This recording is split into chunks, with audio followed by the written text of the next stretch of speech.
watch along yesterday, actually watching the game, you guys would understand how ridiculous the entire game was. You guys already know my complete opinions on Jimmy G.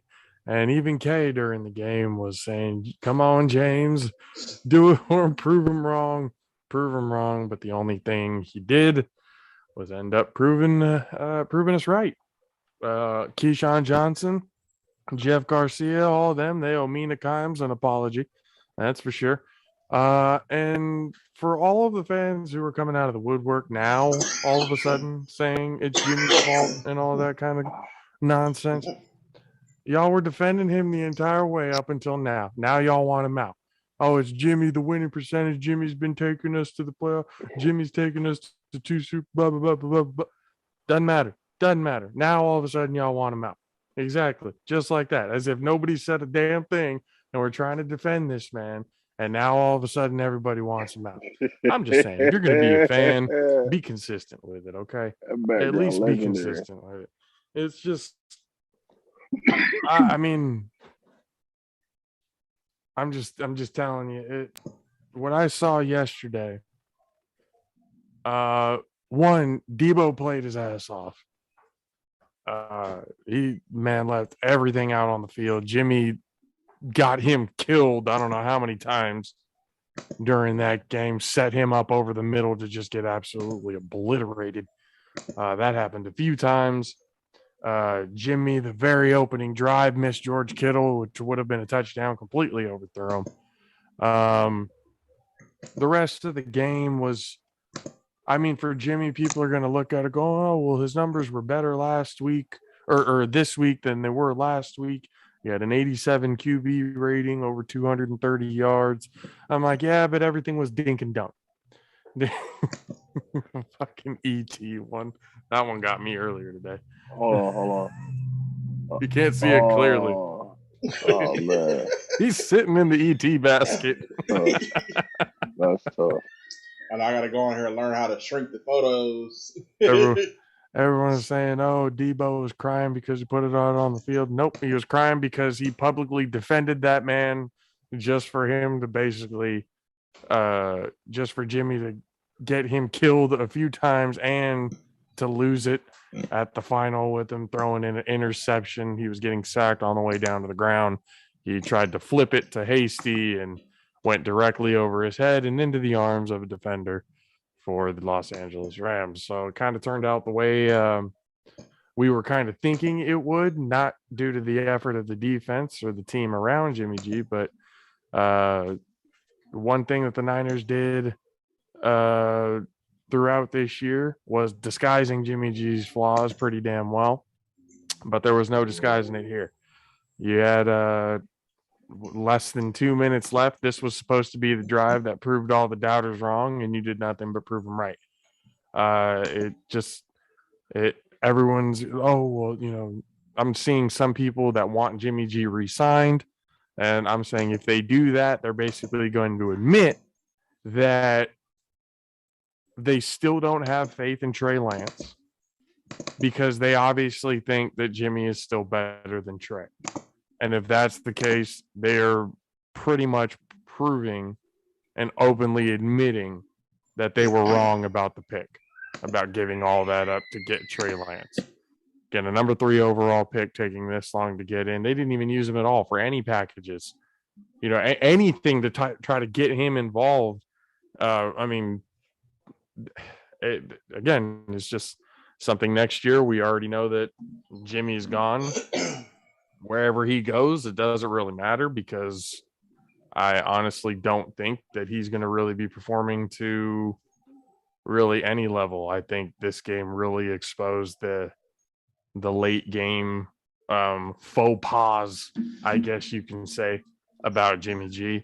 The fourth quarter, we saw the fourth quarter stats, and my God, fourth quarter stats and 6 postseason starts for Jimmy G. So this is why Mina Kimes, myself, and a lot of other people say wins are not a QB stat, because you can win in spite of having a shitty performance because your team does well around you. In the fourth quarter of Jimmy G's last 6, postseason starts, 48.6 completion percentage, 0 passing touchdowns, 3 interceptions, 178 total passing yards, and a 28 QB rating. Never use Clutch and Jimmy G in the same name again, or in the same sentence again. That's just over and done with. We overachieved big time this year. Definitely wasn't supposed to be in the NFC Championship. Definitely wasn't supposed to be in the playoffs. I'm starting to sit here and actually think that maybe the Rams set that up perfectly for themselves, letting us win on week 18, getting us in, and then making it look like we had an actual chance. When it was proven that Jimmy G wasn't going to be that guy most of the game. And then coaching wise, just some of the decisions that were made, especially defensively. And it's a wonder why D'Amico Ryans decided to stay with San Francisco to develop a little bit longer, is because if you look at the defensive coaching scheme of that game, it was terrible. It was absolutely terrible. You let both OBJ and Cooper Kupp go off on you. If And one of them goes off, he our defensive coordinator, right? yeah. So how he gonna develop? And he the one calling the plays. He the one calling the plays for you. Well, that's what I'm saying. He's not going to be a head coach making play calls like that. So he's got to become a better defensive play caller. Even Saleh waited a couple of years before he thought he was ready. I don't think D'Amico Ryans is ready to go be a head coach, especially after that performance. And then in the end, at the end of it all, Shanahan has the last say over everything. You got a 4th and 2 that if you actually convert, you can, get something done. But the fourth down packages that he was putting in were absolutely terrible. It's just, I just could not understand some of the play calling. Like I said, on the defensive side, one-on-one Cooper Kupp in the red zone, I'm sorry. No, that's not happening. I'm not having Cooper Kupp one-on-one. I'm not having Cooper Kupp have a free release off the line, which happened constantly. Barely was Cooper Kupp ever double teamed at all by a corner, safety, linebacker, or whatever it was to cloud him. They let him run free. They let OBJ run free. That was one of the keys. If one of them went off, that's fine, but both of them could not. Maybe they was depending on their line to stop Stafford. The line had been playing well, so they was probably depending on him to put pressure and not really get the ball out. And they weren't getting a whole lot of pressure on him towards the end of that game, and that's what the problem was. Main problem was they weren't getting pressure, and the DBs were getting just toasted the entire time. So it was just easy. It was easy pickings, really. The score didn't really end it. We saw it like towards the end of the game. Momentum-wise, you already knew where it was heading. In the last 10 minutes of that game, you already knew what the final result of that game was going to be because of where the momentum was shifting. After that huddle, when Aaron Donald got the whole defense together, motivated his defense, and everyone, including Aaron Donald, finally showed up in the last. He's like, we really finna lose to these weak ass motherfuckers. Like, we not finna do this again in the championship. We finna get in that ass. But like I said, I would rather it be the Bengals winning the Super Bowl over the Rams, because I don't want them to have to rewrite the whole history books and that type of narrative going in of when the 49ers beat the Bengals twice in the 80s in the Super Bowl, making up for it, that type of stuff. Nah, I'm glad if Joey B is going to get his Super Bowl, I'm glad it's on somebody else and not my team. But either way, again, just watching the whole game was just emotions ran high. They were doing well, and then you can tell both of them. If you were on the watch line, Kay and Magic both looking and laughing at me because they saw how deflated I was getting as the fourth quarter kept rolling along. And then the highlight of, I know Magic's weekend, getting be able to call that last interception before I even got the chance to see it. So I'm already dead. Then seeing the actual play, dagger in the heart, just, my God, just absolutely. I mean, again, Jimmy's gone. Wherever he goes, people are speculating the Steelers. That's fine. Go to the Steelers. He's going to get booed out of stadiums. You thought it's bad over here in Santa Clara. Pittsburgh doesn't play around. they will boo you out of their stadium. So wherever he ends up going, I mean, I don't know. I know it's not going to be with the Niners because that's just not the future. That's just not the plans. But I mean, what I saw this last game it proved everything. It proved the team can do well, but if it comes down to a situation where Jimmy G has to be the guy to get it done, nope, it's just not going to happen. It's not going to happen. And 49er fans are barely realizing that now, which is incredible to me because we've been saying this for the entire season now. But, I mean, first step is admitting it. Then, obviously, people have the denial stage. And was it the 5 stages of grief for everything? Throughout the whole season, they were going through their denial. Now they're going through the realization. And I need to learn how to fucking shrink these. What does it say? I got some good ones. It said 49er fans be like, you need to know, you still need to fear us.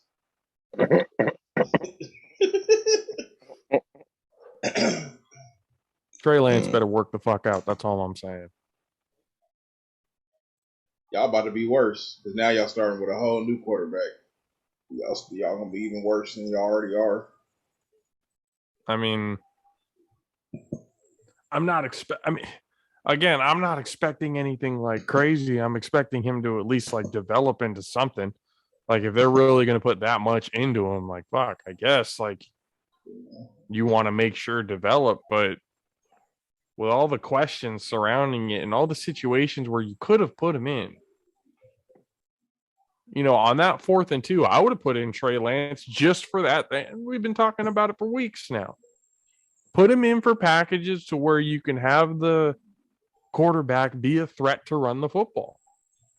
Triple option plays with this team would have worked fine. Read option plays and everything. That 4th and 2 that they ran, they could have ran an option with Lance and probably got it. It just freezes up the D line and it gives you extra time to be able to get the extra yardage. And with Jimmy in there, they can fully sell out to stop the run because they ain't no Jimmy's not fucking running anywhere. Jimmy's not going anywhere. He's not running. He's not mobile.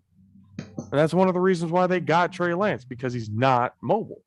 Or because Jimmy was not mobile. He could not run. He could not get. I feel like Trey Lance would have been able to get out of the pocket a whole lot better last night than Jimmy did in some of those situations.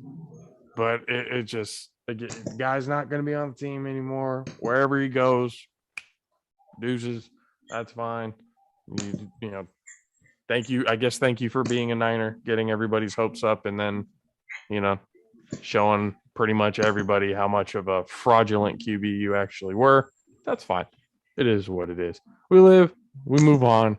I've already witnessed more than 3 times now, in either an NFC Championship game or a Super Bowl game, where all the hope in the world, all the potential, all of everything in the world just to get dashed in hopes by shitty quarterback play or stupid coaching decisions. I'm just fucking over it. I'm fucking over it. Yeah, so we talked about it a little earlier. I don't know if we're all still in agreement. I think we're all rooting for the Jets next year. Is that what's happening? Come on over to the dark side. I mean, I guess we'll all secretly root for our actual team, but I mean, oh yeah, let the fucking Cowboys. Mine is on contingency if Brady retires, and if Blaine Gabbert my starting quarterback opening day for sure. We got to get some Jets jerseys, and we got to find like the worst players in like Jets history type jerseys to put on. No, I ain't doing that. I'm gonna be honest with you. What I'm gonna do is I'm gonna get me a Blau Powell because he's from my home city. I thought you were gonna get yourself a Mark Sanchez. Senior butt fumble. Oh no. Yeah, hell yeah. Never. Or Joe Namath. You had a Camardi, Curtis Martin. Yeah, Broadway Old school Joe. Keyshawn jersey. I mean, Keyshawn really ain't paying out there, so we ain't gonna do that. He was good there, but he ain't paying out there. Keyshawn isn't panning out as an analyst either. So Man, look, calm down for surely. Hey, I'm gonna call him out. I'm gonna call him out and say straight up. Mina Kimes got that man fumbling over his fucking words. Man owes her an apology. All of his no, but giving no backup or evidence or whatever to say for why he was saying no or disagreeing. You said he might have been paid to take that position. He just got put in between a rock and a hard place. Doesn't even matter. At least make it look good. But hey, you call it what it is. Again, Keyshawn owes an apology. Jeff Garcia owes an apology. Anybody who was saying, "Oh, Jimmy's fine," all this other, you're all.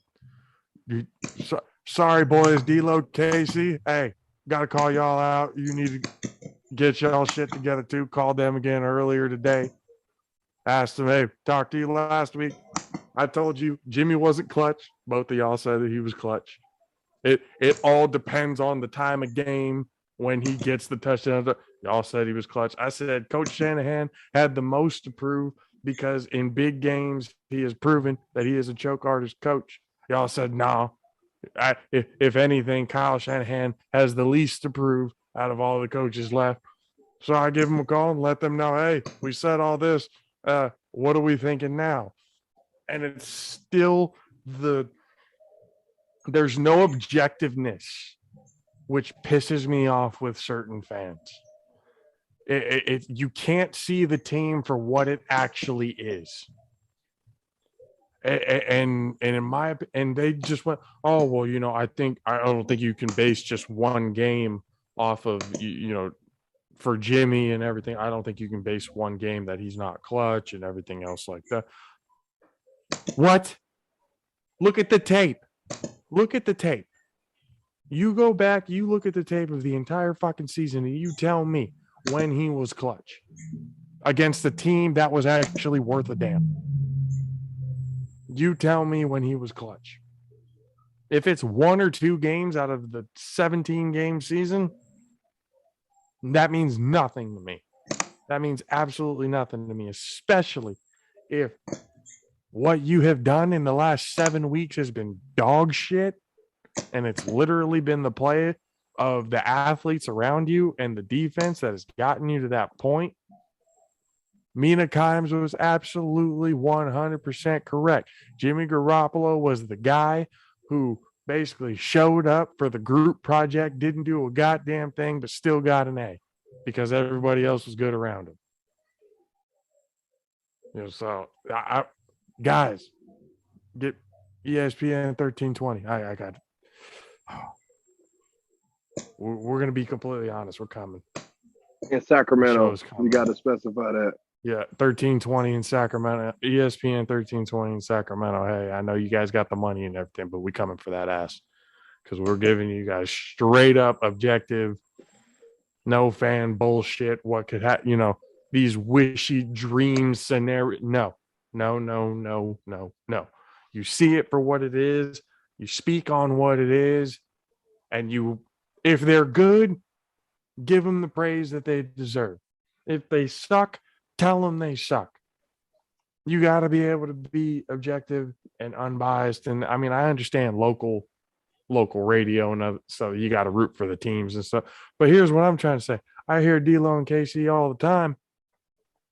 They shit on the Kings on a daily basis. So it's not like you can't have an objective opinion about a team. I just don't understand when it comes to the 49ers, the fan base. I mean, it's the land of the faithful. I get it, but how much of it is blind faith? How much of it is blind? I get the 49er faithful. I get that moniker of being a faithful fan. But you can be a faithful fan and have an unbiased opinion. I like that one there too. That should have been Jaquaski Tart's interception miss right there. Got to be quicker than that. But I mean, it's just. Kay, you said I've been hard on Jimmy. I've been hard on everybody. I'm hard on Baker Mayfield. I'm hard on fucking, you really, again, I'm you really got to prove it to me to be able to kind of get my approval. Now, who am I for that? Nobody but me. That's it. But this is our show, so this is our opinion. So this is what just they say I'm hard on them. Fuck it, I'm hard on them. I don't care. That's fine. I'm okay. I'll be the heel in this point. Wrestling terms, I'll be a heel at this point because there's too much flip flopping between fans. There's the bandwagoning, there's the blind delusion, and then acting like, oh yeah, I've been saying this all along. No. The more I kind of deep dive look into it, the more I understand why Country K hates the 49er fan base. And Mad Sticks hates the 49er fan base because it is that kind of hypocritical, delusional, just shit talking, not seeing for what it is, just kind of talking just to talk. And I'm sure a lot of fans are like that, regardless of what team that you're on and stuff like that. But you don't say. I mean, it is what it is. Like, and y'all can get mad all you want. Honestly, you can get mad. That is complete. You have all the reason.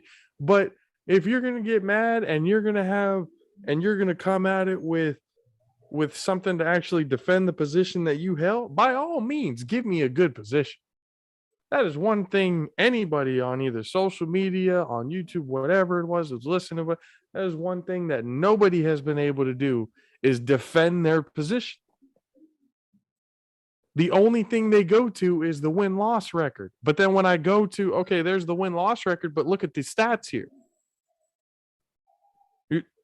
They got nothing else after that. I have yet to find somebody who can successfully defend the actions of Jimmy G this season. I'm going to get it. I'm going to, from here on out, obviously everybody's going to be agreement with me, whether it's directly because of me or because of what they saw, on Sunday. 49er fans really got to actually see the situation that I've been talking about. If there was a situation, I said it again, if there was a situation where we needed him to make it happen, he wasn't going to be able to do it. That's exactly what happened. So people could get mad all the oh, you're not a real Niner. You can call me not a real Niner fan, whatever the fuck you want. I don't give a shit. The fact of the matter is, we lost because Jimmy's not clutch. And we lost because Kyle Shanahan is literally becoming, I tried to, defend him the whole time, but he's literally becoming what Kay says, and that is B-Rabbit. It has become the adventures of B-Rabbit and AntiClutch. That is who it is. So Jimmy's gone.